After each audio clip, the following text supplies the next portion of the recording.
Alright, so as you can see, we are at the shop. So it is Friday morning. We're going to try to knock this thing out. Ed's working on some other stuff in the background, and I'm going to try my best to get this thing knocked out today. I've already took my cap out and was about to take this out. And I figured I'd show y'all just real fast in case anybody else wants to do something like this with a different setup, but they would like to use, you know, the hat style. The hat style fuel pumps are easier to get your hands on. They're a little bit more affordable. You know, and if you're just got, you know, a street car, 500 horsepower, 600, whatever, I mean, just, you know, a normal street car, it's not a bad idea, which is what this originally was supposed to be. This is the fuel pump that's in there. As you can see, it's got the pickup on the bottom. You can space it a little. This is fresh out. You can see there's no dirt on it, or it's not caked up. It does look nasty and old, but yeah. So your in hat, how do you put an in hat in the fuel cell? Where do you get this piece from? Okay, that was like a Mustang in hat fuel pump, and so that's the reason why the bottom is not necessarily touching on the bottom down there, is because I think that our difference is just not right. Now you can extend that pickup if you want. I think you can go down just a little bit more, but you'd have to, you know, probably do some welding or whatever to extend it more. But you can use this for LS application, all kind of stuff.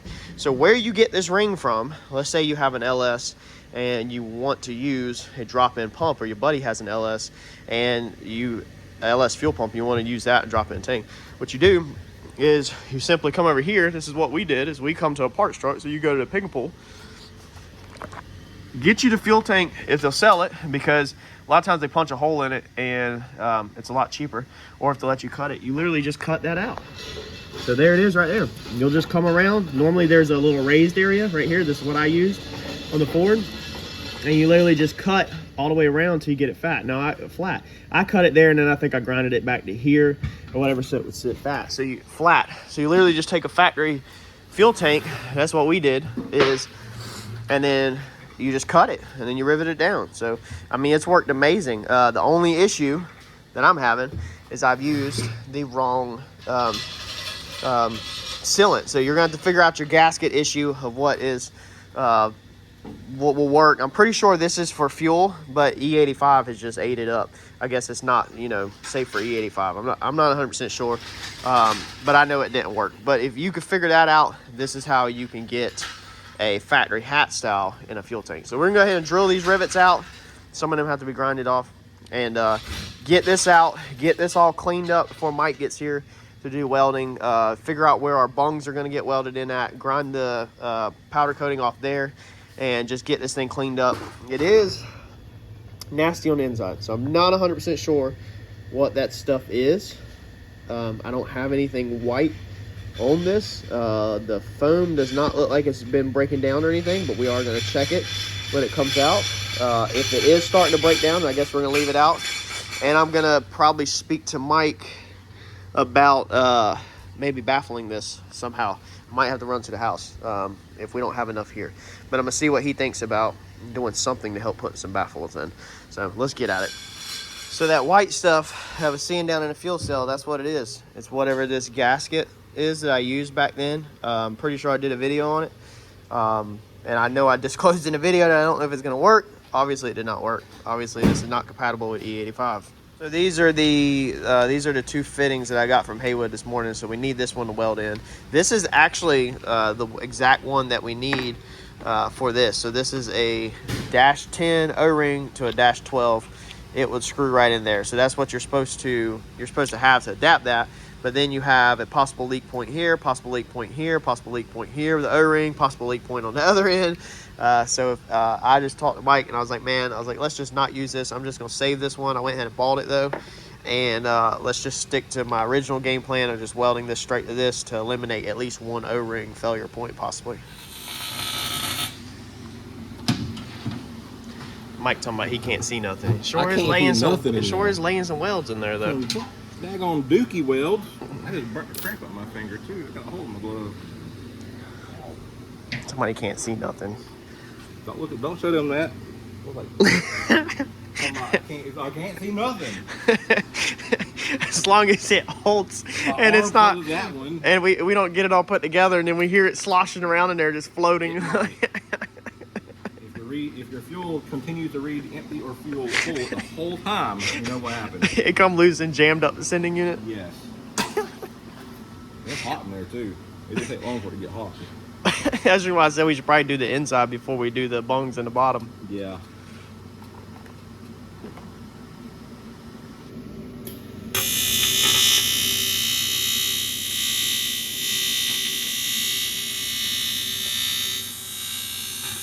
All right, so while Mike is playing with the weld, this is a -8 on this side. This is the one I just modified to turn it into an O-ring. That's a -8. That's a -10. So you can see how much bigger the -10 is on the inside than the -8. That's what John was talking about with these. This is supposedly a -10. That is not a freaking 10. Look at that, Mike.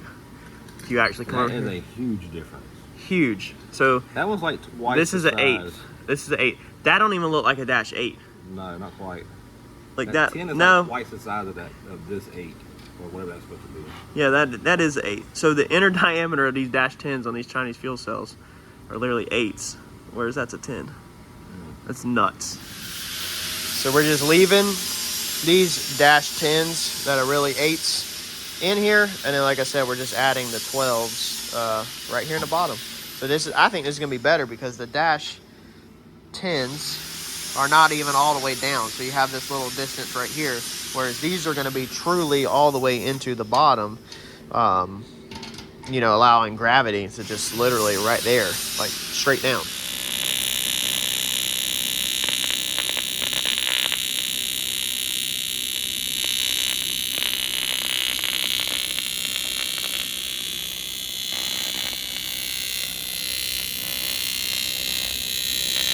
All right, so this is a -10 fitting. I want to try something real fast. This drill bit, as you can see, I have a little bit of play, okay, but it goes in there. Now a 1/2 inch drill bit does not fit in there. So a 15-30 seconds fits in there with a little bit of play inside of a -10, okay? These are -10s, so they say, does not fit at all. Let's see out of curiosity, without miking it, without dragging the right mic out. Let's grab 11-30 seconds. So 11-30 second fits in there. Let's see if a 3/8 fits. 3/8 fits in there. Don't think the next size is gonna fit. Don't think 13-30 seconds is gonna fit. No, 13-30 seconds does not fit. So it's supposed to be bigger than a 15-32, and it's actually a 3/8. A little bit bigger than a 3/8. Ain't that crazy? So that's definitely something good to look out for on these eBay fuel cells.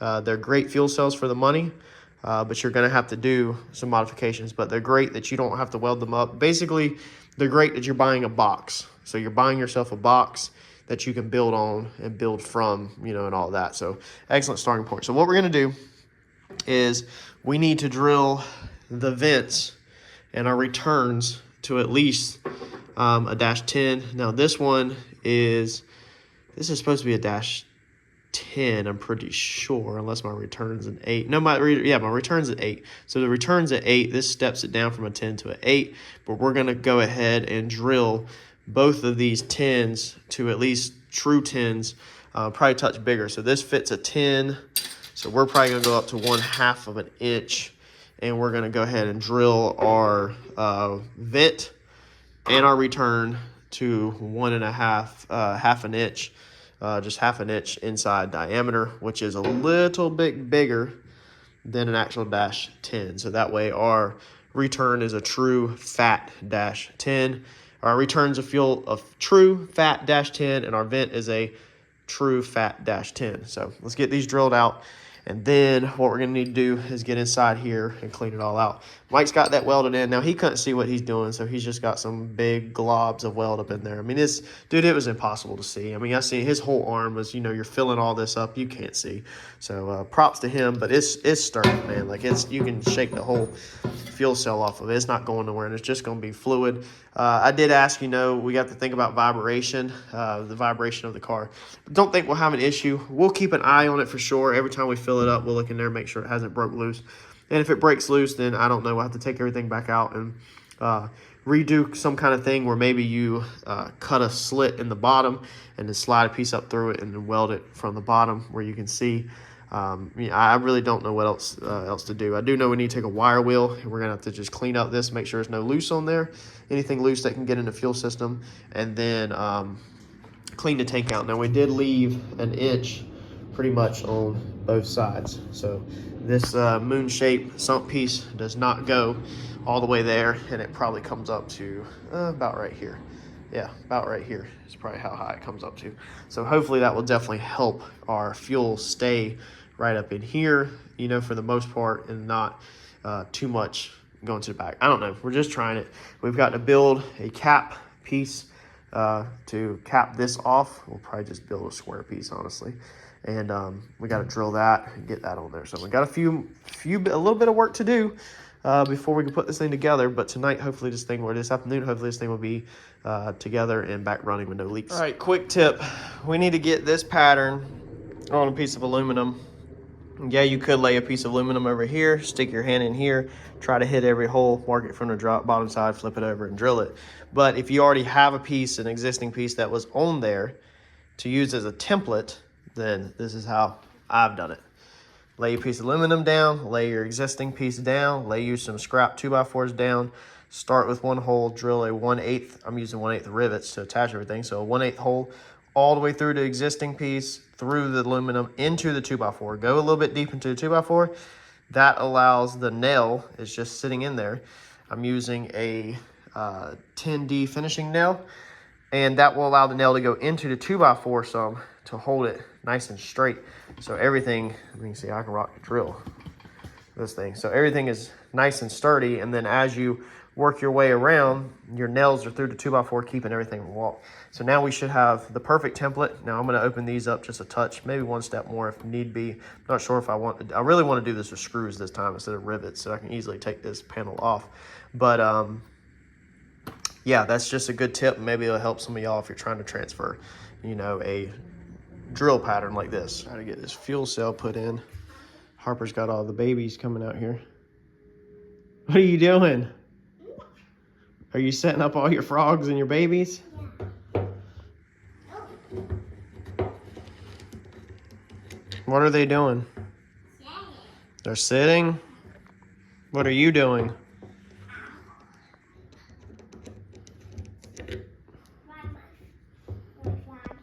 You're sitting with your froggy? All right, well, we're trying to get the fuel cell put back together. Is it a race car? Well, it's broken now. It's broken? Yeah. What are we trying to do to it? Fix it. You're trying to fix it? Who broke it? I broke it. You broke it? Yeah. What did you break on it? A wheel. You broke the wheel? Yeah. Oh, man. I think it's the fuel system that's broke. Help you. You're going to help me? You can help me by just watching your animals. But not home now. Who's not home? But You're... not home. Yeah. All right, well, Daddy's going to put this fuel cell together while you play with your babies, okay? Okay? Okay. All right, so these are our pieces that we cut down. So as you can see, we just made a 10 to an 8. So we just cut the taper edge off of it, tapered the edge. We're gonna put an O-ring back on it, some Vaseline, and bolt all this stuff up. All right, just built the bracket that we are gonna bolt the fuel pump in, hit it with a little trim black paint so it don't look like crap, like a raw piece of aluminum just bolted up in there. Just hitting it with the heat gun, speed it up. Pretty much when I spray paint something, I can literally hit it with the heat gun, and if you don't really handle the part, you'll be fine. So I'm gonna bolt the pump to this and handle the pump, not the parts. I should be able to go ahead and get this thing right in the car.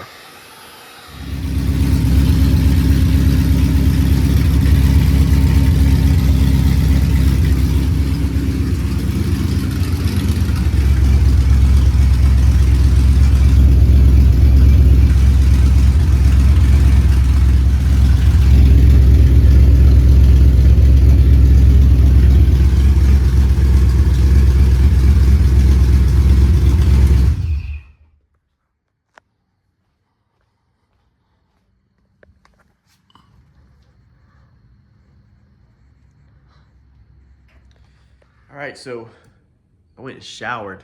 I was covered in metal shavings, dirt from earlier, grinding, pollen from all day. I got my job done. The thing runs. It don't have no fuel leaks. And so I was like, I'm tapping out for about an hour. Dinner, you know, shower, all that. So I come back out here. Look at what Harper's done did. She done come out here and took my wrench and literally was putting it on the bolt. She got the wrong size. But that baby knows where them wrenches go and them nuts. So I'm gonna clean up. I'm gonna pause for a minute. This garage is a mess. I mean, there's tools everywhere. There's crap on the floor. There's metal shavings. There's dirt. There's pollen. I mean, absolute freaking disaster over here on the table. Everything is just covered. Everything is all over the place. It is a train wreck. So I'm gonna pause, clean up my mess, clean up my garage, and then we are going to just check the car over and make sure everything's straight. And I think I'm gonna redo one or two, maybe both, maybe one wiring for the fuel pump. Need to extend it a little bit, and I'm probably gonna up the size on that one, the secondary one for under boost. And just basically just once the car over, I feel like I'm decently ahead of the game. So if I can once the car over tonight, get it all ready to go. We're not leaving here to go to Harrells tomorrow until 11. So if I can get up early enough, then that means that I can spend the whole morning straightening up the trailer, doing a couple of odds and ends to the trailer, and then get the car in the trailer. So that's kind of my game plans. Y'all seen, ready to go. So let me get it cleaned and let me check this car over. All right, so I got everything cleaned up out here, so we're gonna get started on this. So I come in here and I had pulled the wires tight, really tight earlier, just to make sure everything worked. Let me get that light to stop flashing. And everything did work. So off of my relay here, somebody had commented earlier about the wiring size. The wiring size on that pump is a little smaller. I'm not messing with that tonight, but this wire right here for the secondary pump needed to be extended anyway. So it was fatter right here. You can see up to this all the way to the relay. So this is a pretty heavy gauge wire, but then it did step down a touch because I didn't, I just used whatever I had laying around. Now the ground's not tremendous, but it's perfectly fine. So I had already had butt connectors in on them wires. So I simply, there was already a connection there. So these are the two wires that we had in there on our secondary pump, as I had spliced them together, okay? So that side was bigger, and then it stepped down to a touch smaller. So I went right there where my connection was at. Of course, you don't want to put more of these in there. You really don't want to do none of this. You really want to do it right and completely redo everything, pin out the relay and all that, and be professional and high end, but that's not me. I got a little bit of John in me. Not 100%. I'm a mix between John and Randy, but we're going to redo this because this needs to be extended anyway. So we're going to reconnect where I had already cut it at, and this is 10 gauge that we are using on this. Just for a couple people I know had commented and said that pump required 10 gauge. So we're going to be as big as we need on the secondary coming off the relay. So that harness right there is going to be as big as it needs. And then the main one is actually comes off of the Holly relay and goes to the back. So I'm not going to mess with that tonight. That one does not need to be extended. That was the one that was in question about, but that's kind of the one that's primary, always on. We're not going to tackle that. We're just going to make sure this one is not pulled tight. You can see the length difference. Definitely was a little shorter. So we're going to give ourselves a little bit of slack so we're not pulling wires tight. You don't ever want to do that. And we're going to go ahead and up the size on this tonight. That way that is done. We'll handle the other pump at another time. All right, so got all the wiring done on that. There's nothing really show on that. Pulled the wheels off. So if you remember in the past videos, I accidentally forgot to take my rubber valve stems out whenever I had the tire off. So what I'm gonna try to do tonight real quick, because Randy got upset with me the track last weekend. He's seen the rubber valve stems. He's like, dude, them's gotta go. And I was like, I know, Daddy, Randy, I know. I was like, I just forgot. Somebody on the channel said that you have to have billet specialty valve stems with the billet specialties. Now, I don't know if that's true, but I wasn't trying it. It's like 11 o'clock at night. Nobody sells this stuff local, so I went ahead and ordered it, but I do have a regular set. I really believe the regular set will fit perfectly fine. but we're not gonna chance it. So I'm gonna go ahead and try to drop the air out of this one tonight and change these valve stems out. I'm thinking I can just take the bead lock off this side and hopefully, I don't have tire spoons here, but hopefully slip my hands up in there and put these valve stems in. If not, I'll get myself into a world of crap and then be having to take them to the shop and rush them and board it. Somebody actually said in the past that will never go through tech. Last weekend when we made that shakedown, we didn't get teched at all. We actually never get teched, and I was trying to explain that to the other viewer on the video. And I know like this weekend at Harrells, there's not gonna be no tech. It's just a safety thing that you should be mature enough about, I guess, and responsible enough not to run them. But we don't really race any tracks that you get teched on. So normally that's like never an issue. And I do have to do all of these by hand because Harper Joe's asleep and I'm not trying to have an impact going down here and wake her up and piss her mom off. All right, so we got the valve stems put in. That's all good. All the wheels are torqued back down on the back. I'm about to jack the front up. So I was just looking over this real fast. It is midnight, y'all. But I was trying to just look over it and make sure that there's nothing loose, that I don't see no bolts backed out. I'm not really like nut and bolting it, like taking a wrench and touching everything. I know I should be, but I just obviously don't have time. But one issue I did find is, I'm gonna say, well, you're gonna wish you had time when something goes wrong, is that belt right there on the alternator. That's not wanting to focus. Let me see if I can zoom it in. Right there. You can see how the belt, let's see, back there, that one that lights on right there, is riding over, not this one, that one. Back there is actually sitting on top of the timing marks. And then if we come over here, you can look right back there. Okay, it's sitting on top of the timing marks. So that belt is actually off of its groove. That's gonna be for the alternator. So the alternator is actually hitting right there. And I had clearance this one time, trying to get it focused, right there. That black alternator is like literally pushed into the timing cover.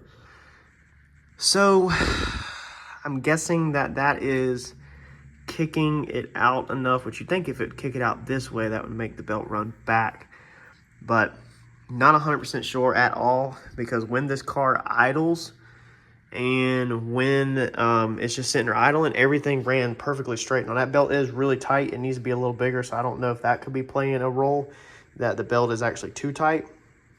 But all I know is when this car idles, you rev it up, everything runs straight. There's no issues. The belt stays straight, whole 9 yards. So I don't really know for sure. Yeah, I don't 100% know what's going on with that. So I'm about to jack up the car and just check the header bolts to make sure anything hasn't fell out of that. And just trying to just make sure, you know, all the obvious stuff. But we're definitely, looks like next week or so, we're going to have to be looking into an alternator issue. I'm not sure how we're going to find it because of, you know, can't see it when it's idling necessarily. But I think the first thing we're going to do is definitely get clearance on that alternator where it's not touching anywhere right now. I thought I had the clearance, but I guess when we switch back to this alternator, we do not. I know I have, pretty sure I have pulley clearance off the timing cover, but I guess that part of that casting is still hitting. So let me get this thing jacked up.